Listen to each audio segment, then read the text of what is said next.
పేదల పార్టీ పెన్నిధి అయిన జగన్మోహన్ రెడ్డి గారి సేవను కూడా మనం ఉపయోగించుకోవాలి. వీరిని బలపరచడం వల్ల అక్కడ వారు మళ్ళీ మనకి రాష్ట్రానికి ముఖ్యమంత్రి అవుతారు. వారి చేత అన్ని సంక్షేమం అభివృద్ధి కూడా మనం సమంగా చేయించుకోవడానికి మన వంతు మనం పెద్దలు కృషి చేస్తారు. మనం కూడా మన సలహాలు ఇస్తే వారు ఆ సలహా ప్రకారంగా ముఖ్యమంత్రి గారి సమక్షాన్ని తీసుకెళ్ళి పరిష్కారం చేయడానికి ప్రయత్నం చేస్తారండి.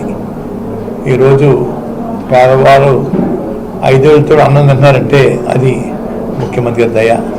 గతంలో ఏ ముఖ్యమంత్రి కూడా ఆ రకమైన పాలన చేయలేదండి, చేయరు కూడా. చూడండి, ఈ మధ్యన అంటా ఉన్నారు చంద్రబాబు నాయుడు గారు సంక్షేమ పథకాలు పగడమందిగా అమలు చేస్తారట. ఆయన అమలు చేసేదేంటి? వీరు పెట్టిన స్కీమ్స్ ఆయన అమలు చేసేదేంటి? వారేదో ఇంకా 10 స్కీములు తెస్తాం, పలా ఇస్తాను చెప్పాలా. అంతేగాని జగన్మోహన్ రెడ్డి గారు పెట్టిన స్కీమ్స్ని పగడబందిగా అమలు చేస్తారని వారు ఆ స్నేహితులు చెప్తా ఉన్నారు. చాలా అసహ్యంగా ఉందని మాట్లాడినాకి.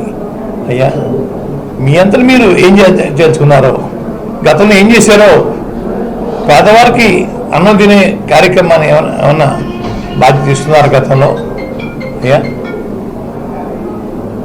అని అడుగుతా ఉన్నాను.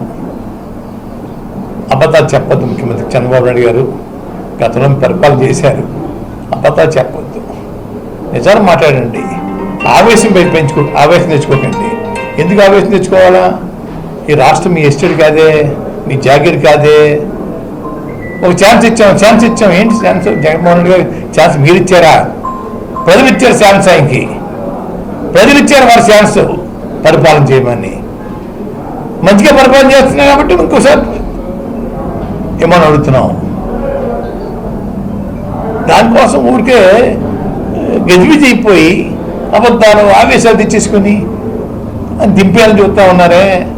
5 ఏళ్ళతోటి అన్నం తినే పరిస్థితి ఎప్పుడన్నా పేదవారికి మీ పాలన కలగజేశారా చంద్రబాబు నాయుడు గారు? అడుగుతా ఉన్నాను. మీరే పథకాలు పెడతారో చెప్పండి, బహిరంగంగా ధైర్యంగా చెప్పండి.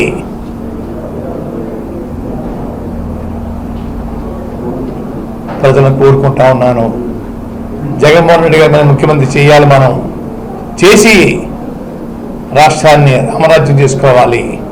సంక్షేమ పథకాలు అభివృద్ధి తోటి మన రాష్ట్రం కలకలాడుతూ ఉండాలని చెప్పి మనందరం కోరుకుందాం. వారి విజయానికి మీ అందరూ కూడా కృషి చేయాలని, వేణుగారి సేవల్ని పూర్తిగా వినియోగించుకోవాలని, వారి సేవలు ఇక అవసరం చెప్పేసి ముఖ్యమంత్రి గారు ఈ కాన్స్టిట్యూన్సీకి పంపించారండి. ప్రజలందరూ కూడా ప్రేమతో హుషారుగా ఉత్సాహంగా వారికి సేవ చేసి గెలిపించమని కోరుకుంటా ఉన్నాను.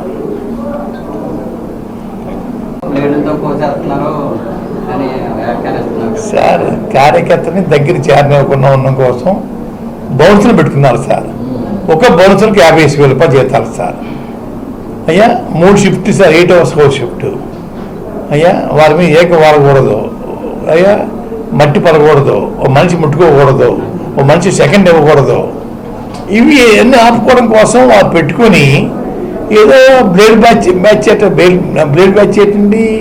మేము అందరం ఫ్రీగా తిరుగుతున్నామే, అది అతిథులేం కాదే. ఎందుకు పిరికి మందు చేతకంతానమండి? ఇది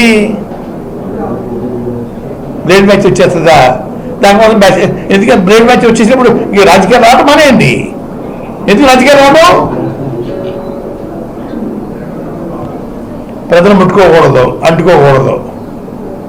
వారు మాట్లాడే మాటలో వీరికి తుప్పలు కూడా పడకూడదు. వీరికి సెకండ్ ఇవ్వడం కూడా ఇష్టపడిన మనుషులు ఈ రాజకీయాలు వచ్చేసేసి బ్లేడ్ బ్యాచ్ వచ్చేస్తుందా?